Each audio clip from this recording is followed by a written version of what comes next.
Desconfiado do gosto estranho que estava sentindo no café, o marido coloca uma câmera escondida na cozinha e descobre uma coisa terrível que a própria esposa estava fazendo. Ele já vinha notando um gosto estranho há meses no café, até que ele resolveu então instalar essas câmeras e vamos entender essa história. Eu sou Thiago Santos e o homem que instalou as câmeras é um soldado da Força Aérea dos Estados Unidos. Quando tudo começa a acontecer, ele estava morando com a esposa chamada Melody Johnson e o filho deles na Alemanha. Eles estavam lá justamente pelo trabalho dele na Força Aérea. Bom, de acordo com o relato dele, ali no início de 2023 ele começou a sentir um gosto estranho no café que ele tomava de manhãzinha. No primeiro momento, ele chegou a imaginar que fosse a cafeteira com algum problema, ou até mesmo a própria água, só que o detalhe é que o tempo ia passando e esse gosto não sumia. E ele não entendia por que isso acontecia, porque ele mesmo contou para os policiais depois que toda noite, antes de dormir, ele já deixava a cafeteira cheia de água para cedinho só acordar e ligar ela. Então ele sabia o que ele tinha colocado lá dentro e ele tinha colocado só água, nada mais. Nesse momento, o casal estava também em um processo de divórcio. A relação dos dois parece que não estava muito boa e em março de 2023 ele começa a desconfiar que talvez a própria esposa pudesse estar colocando alguma coisa na água depois que ele já tinha deixado a cafeteira pronta para a manhã seguinte. Sem esse gosto amargo saindo de lá, para tentar entender o que era aquilo que estava deixando o café ruim, ele comprou alguns testes de piscina, fitas de teste, né? E fez vários testes com a água que estava na cafeteira e com a água que saía da torneira. A da cafeteira tinha uma alta concentração de cloro, muito acima do normal. Ele fazia esse mesmo teste também com a água que estava saindo da torneira. E a concentração nessa água era normal. Como eles ainda estavam na Alemanha, ele queria esperar voltar para os Estados Unidos, na casa deles, na cidade de Tucson, no estado do Arizona, para aí sim tirar essa história limpa. Durante 3 a 4 semanas, ele disse que continuou fingindo que estava tomando aquele café todos os dias.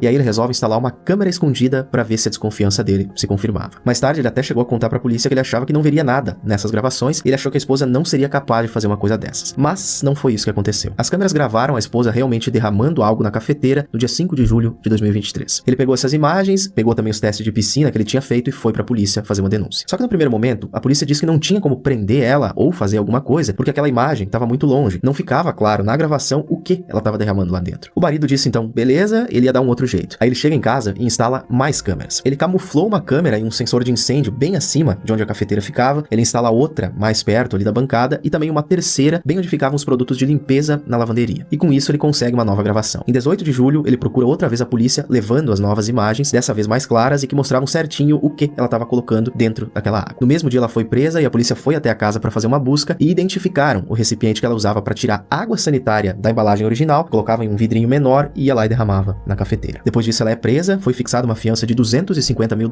que ela não conseguiu pagar e ficou na cadeia enquanto tudo era investigado. O marido falou que ele acreditava que ela estava tentando tirar a vida dele por conta de um seguro de vida, grana, né? Eles estavam naquele processo de divórcio e assim que tudo fosse finalizado, eles não morariam mais juntos e aí consequentemente ela não teria mais direito a esse seguro de vida. Bom, ela foi acusada de tentativa de homicídio e a defesa dela apresentou laudos de que a Melody estava passando por vários problemas de saúde mental. Ela estava inclusive tomando alguns medicamentos para isso. Em agosto de 2023, ela se declarou inocente, só que depois foi oferecido um acordo para ela na justiça e o julgamento final mesmo aconteceu em 10 de maio de 2024. Nesse julgamento, ela se declarou culpada de adicionar veneno ou substância nociva a alimentos e bebidas. Eram acusações menores, né? E o acordo era que se ela se declarasse culpada disso, as acusações de tentativa de homicídio em primeiro grau e agressão agravada seriam retiradas. E foi isso que aconteceu. O juiz citou na decisão final que ela tinha capacidade de reabilitação e de passar por tratamento de saúde mental e não receber mais anos de prisão. Ela foi condenada a 3 anos de liberdade condicional e tem que seguir algumas regras, como não se aproximar do marido, por exemplo. Na época dessa decisão já teve muita discussão, né? Porque muita gente achou que essa pena foi pequena.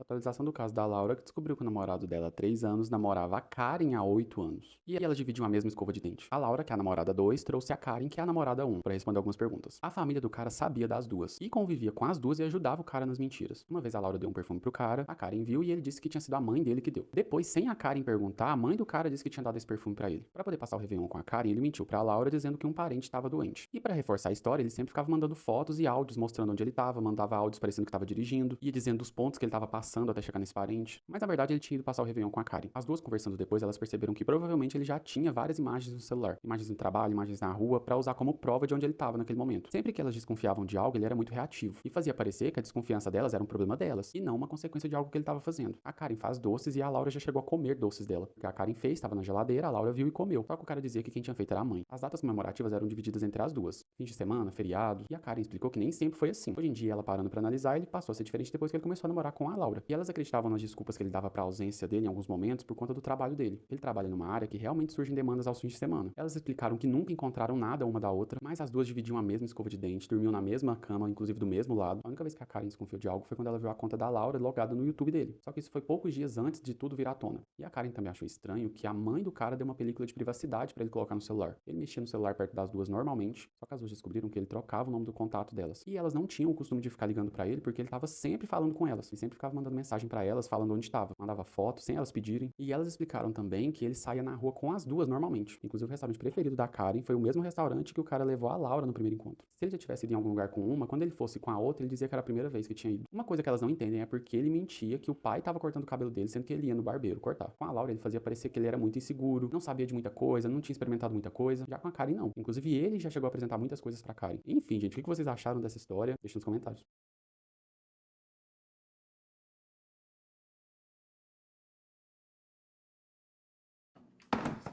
Paulo Sérgio, se você beber no bico, eu vou quebrar seus dentes. Pega um copo pra beber água.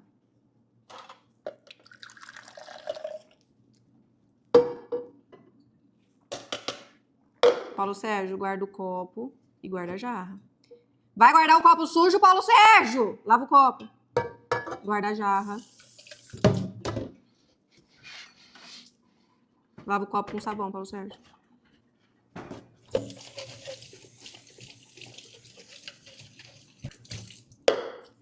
Seca o copo, Paulo Sérgio.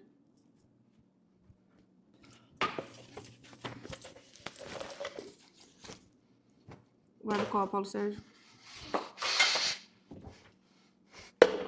Seca a pia, Paulo Sérgio. Oh, Jesus! Entra na minha casa. Foi aí que você pegou o pano, Paulo Sérgio? Oh, papai querido. Ai, Deus do céu, só queria uma água.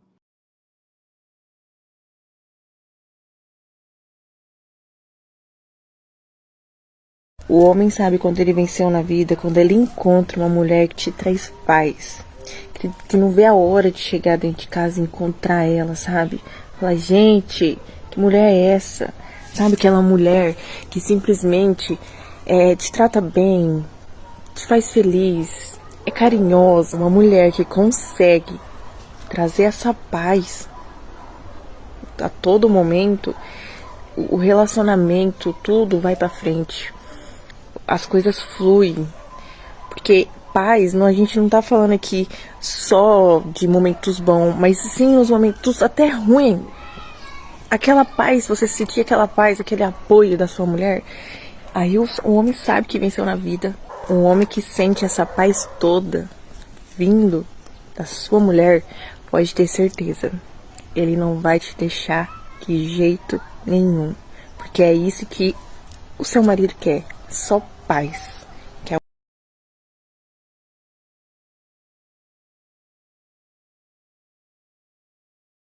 Homem não quer se relacionar com mulher que tem filho. Mentira. Na verdade, homem não quer se relacionar com a mulher que vive em função do filho. O grande X da questão é que a mulher, quando vira mãe, ela abraça muitas vezes esse papel de mãe e ela esquece que ela ainda é mulher. Ela deixa de se cuidar, ela deixa de ter os momentos dela, por N razões, tá, gente? Eu não vou entrar nem no mérito, que às vezes essa mulher, ela é sozinha, ela é uma mulher que não tem rede de apoio, então, de fato, ela não tem alternativa. Mas o que eu tô falando aqui é pra você, que é mãe, tá solteira e quer viver um relacionamento. Pro homem entrar na sua vida, ele tem que entender que existe um espaço pra ele, que existe um espaço pra esse relacionamento acontecer. Caso contrário, ele nem vai querer saber de você. Então, o problema muitas vezes não é o filho em si. O problema é que você vive em função da maternidade. E aí, o que eu quero te provocar é que se você quer que um homem te deseje, ele tem que parar de te ver como uma mãe e te ver como uma mulher.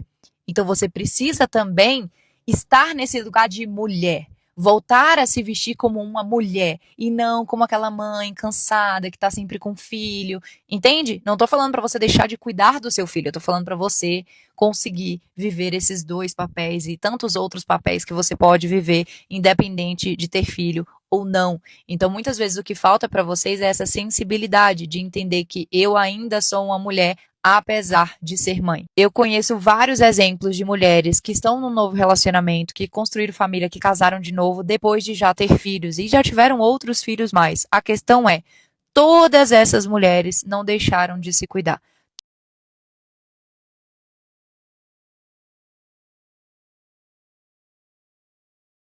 Eu tô quase colocando uma aliança no meu dedo pra ver se eu arrumo um namorado. Você acredita? Gente do céu, as casadas tá mais fácil arrumar homem do que as sorteiras. Pelo amor de Deus, minha filha, deixa uns pra nós.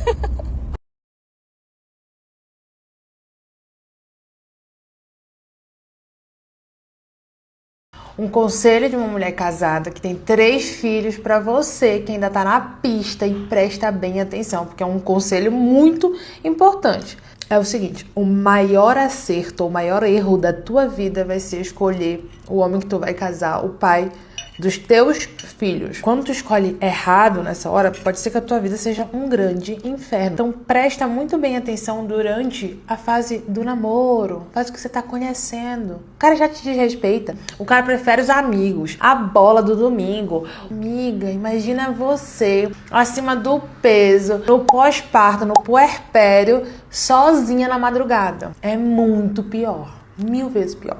Eu dormi muito mal essa noite, então eu pedi de presente pro meu marido dormir até tarde. Então hoje eu dormi tal qual uma adolescente sem responsabilidade. Eu acordei 10h30 da manhã, pleníssima. E ele assumiu os 3 sonhos dele enquanto eu tava dormindo. Pra mim, esse é o melhor dos presentes. Eu amo dormir. Então imagina se ele fala assim, não, eu não consigo cuidar das crianças. Não, tu tem que estar junto. Imagina como que seria pesado. O Lucas nunca me deixou pra ir pra um lugar, ficar com os amigos, não sei o que, e eu grávida. O Lucas esteve ali no momento que eu tava parindo. E isso muita gente vai perceber no namoro. Um pai ruim, um marido ruim, geralmente foi um namorado ruim. Você que resolveu ignorar os sinais, você que resolveu acreditar na mudança, acreditar que você ia mudar esse rapaz. Geralmente os homens casam querendo que a mulher nunca mude. E as mulheres casam esperando que os homens mudem. E aí é uma grande confusão. Ele quer aquela mulher legal, divertida, no namoro, que aceitava as confusões. E a mulher casa achando que ela vai conseguir mudar ele. Amiga,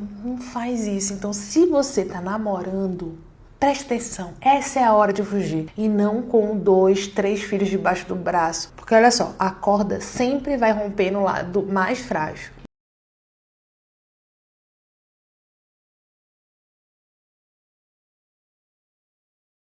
Por que você não deve se envolver com ninguém em um momento de carência? Eu escutei essa teoria uma vez, há muito tempo atrás, nem lembro onde, mas me ajudou bastante, então eu vou passar pra frente. Imagine que você tá na sua casa e não tem nada na geladeira, não tem nada no armário, não tem nada pra comer e você tá morrendo de fome, só que não tem nada. Tá completamente vazio. Aí chega um homem na porta, um desconhecido, com uma pizza e te oferece. Só que ele fala assim, ó, eu só vou te dar essa pizza com uma condição, se eu puder entrar na sua casa. Você ali, minha filha, verde de fome, não tem nada na geladeira, não tem nada no fogão, não tem nada no armário. Você, por desespero de estar morrendo de fome ali, o que você vai fazer? Vai falar, meu filho, pode entrar. O importante é eu comer essa pizza. E vai deixar ele entrar. Imagine uma situação totalmente contrária. Imagine que na sua casa tem tudo. Geladeira tá cheia, armário tá cheio. Tá cheio. Tem comida pra dar, vender, distribuir, uma ceia. Inclusive, você já comeu e já tá satisfeita. Aí bate um homem na sua porta, com uma pizza. Fala, ó, eu te dou essa pizza, mas com uma condição. Se você deixar eu entrar dentro da sua casa. Você vai olhar pra aquele cara ali desconhecido, pra aquela pizza, e vai ser insignificante pra você. Pra que você vai querer se arriscar, colocar um desconhecido na sua casa por causa de uma pizza, se você já tem várias coisas em casa? Você vai falar, não, obrigada. E vai mandar ele embora. É a mesma coisa na vida. Quando a gente tá se sentindo carente, vazio, sozinho, a gente acaba dando muitas vezes oportunidade de qualquer pessoa entrar na nossa vida. Porque a gente só quer uma companhia, a gente só quer preencher aquele vazio que tá dentro da gente. Então a gente deixa com que qualquer desconhecido, desqualificado pra aquele cargo, acaba entrando na nossa vida. É que a gente acaba se pegando por pessoas nada a ver, só pra se sentir preenchida, entende? Pra se sentir alimentada. Já quando a gente tá num momento que a gente tá se sentindo autossuficiente, a gente tá se sentindo completa, a gente não vai deixar qualquer pessoa entrar na nossa vida. Ainda mais se ela puder oferecer pra gente aquilo que a gente já tem. A gente só vai querer que entre na nossa vida pessoas que vão acrescentar. Muito mais seguro que você procure se relacionar com alguém, procure se apegar a alguém quando você já estiver se sentindo bem com você mesma, do que você, quando estiver mal ou sozinho, encontrar alguém que às vezes nem vai te completar, só vai fazer você se sentir menos sozinho.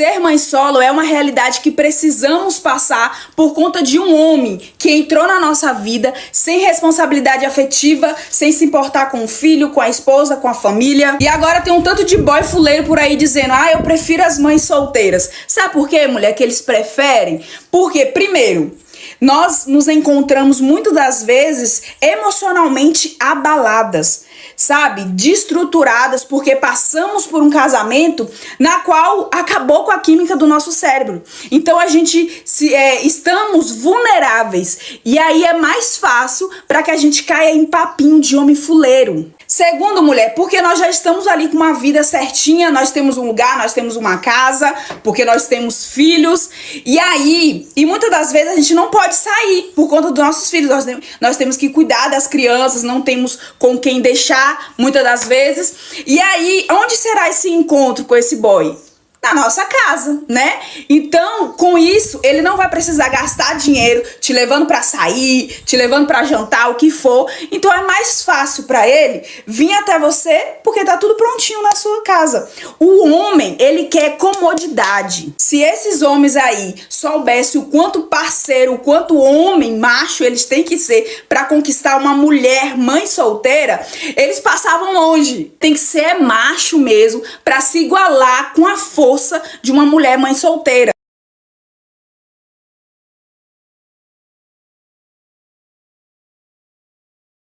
Você prefere ficar com um cara que é bonito, mas não presta, ou um feio que presta? Aonde que tem feio que presta? Eu só pego feio que não presta.